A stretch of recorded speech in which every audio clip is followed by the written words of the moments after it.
Bismillahirrahmanirrahim. Assalamualaikum warahmatullahi wabarakatuh.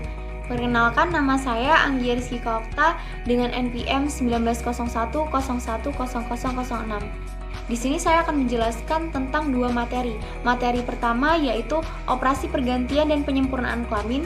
Yang kedua adalah abortus dan menstrual regulation. Jadi materi pertama yang akan saya bahas yaitu tentang operasi pergantian dan penyempurnaan kelamin. Apa sih operasi kelamin atau transgender itu?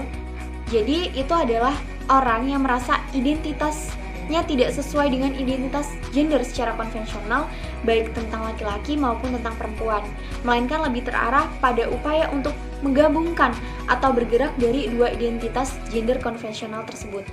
Menurut syariat Islam, transgender ini boleh dilakukan apabila dengan syarat untuk pengobatan, yaitu dengan 3 syarat. Yang pertama itu operasi perbaikan, karena memang tidak adanya lubang pada vagina atau pada penis sejak lahir.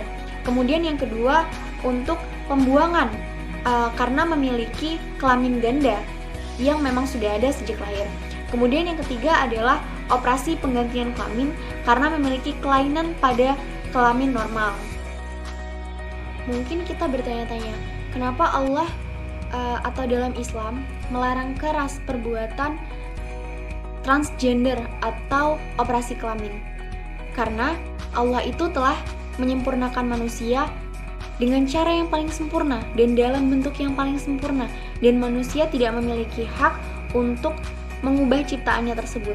Seperti yang tertulis dalam Quran surat Al-Hujurat ayat 13 dan An-Nisa ayat 119, serta hadis-hadis Nabi yang memang sahih, memang tidak boleh merubah ciptaan Allah.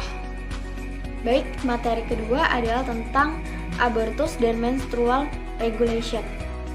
Jadi pada hakikatnya hal itu adalah pembunuhan janin secara terselubung, karena ini berdasarkan undang-undang atau KUHP pasal 219, 346, 348, dan 349 bahwa negara melarang abortus termasuk menstrual regulation, dan sanksi hukumannya cukup berat. Bahkan hukumannya tidak hanya ditujukan kepada wanita yang bersangkutan, akan tetapi juga semua orang yang terlibat dalam kejahatan tersebut, seperti dokter, dukun bayi, tukang obat, dan yang bersangkutan, dan mungkin pasangannya juga akan terlibat. Kemudian apabila abortus ini dilakukan sebelum diberi roh atau nyawa pada janin, atau bisa disebut dengan embrio, sebelum berumur 4 bulan, ada beberapa pendapat. Ada ulama yang membolehkan abortus dengan alasan karena belum ada makhluk yang bernyawa. Ada ulama yang memandangnya makruh dengan alasan janin sedang mengalami pertumbuhan, dan ada pula ulama yang memandang haram apabila abortus dilakukan sesudah janin bernyawa atau berumur 4 bulan. Jadi itu menurut pandangan ulama. Islam sendiri memang melarang manusia untuk membunuh sesama manusia.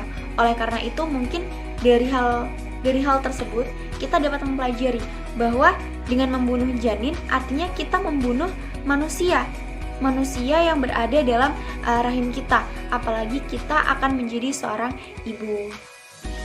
Jadi proses pengguguran itu boleh dilakukan dalam Islam, benar-benar boleh dilakukan dalam Islam, karena terpaksa untuk melindungi dan menyelamatkan si ibu. Jadi dalam Islam tidak membenarkan tindakan menyelamatkan janin dengan mengorbankan si calon ibu tersebut, karena eksistensinya ibu itu lebih diutamakan, mengingat ia adalah sendi dari rumah tangga dan dia telah mempunyai hak serta kewajiban sebagai seorang suami ataupun kewajiban terhadap Tuhan dan sesama makhluk hidup. Berbeda dengan si janin, karena si janin ini belum memiliki hak dan belum mempunyai kewajiban. Dan memang dalam Islam menstrual regulation ini tidak diperbolehkan karena sama dengan abortus, yaitu merusak dan menghancurkan janin calon manusia yang dimuliakan oleh Allah Subhanahu wa Ta'ala, karena ia berhak tetap lahir dalam keadaan hidup, sekalipun eksistensinya hasil dari hubungan yang tidak sah atau di luar perkawinan yang sah. Sebab menurut Islam, anak yang lahir dalam keadaan suci dan tidak bernoda itu sama sekali tidak berdosa.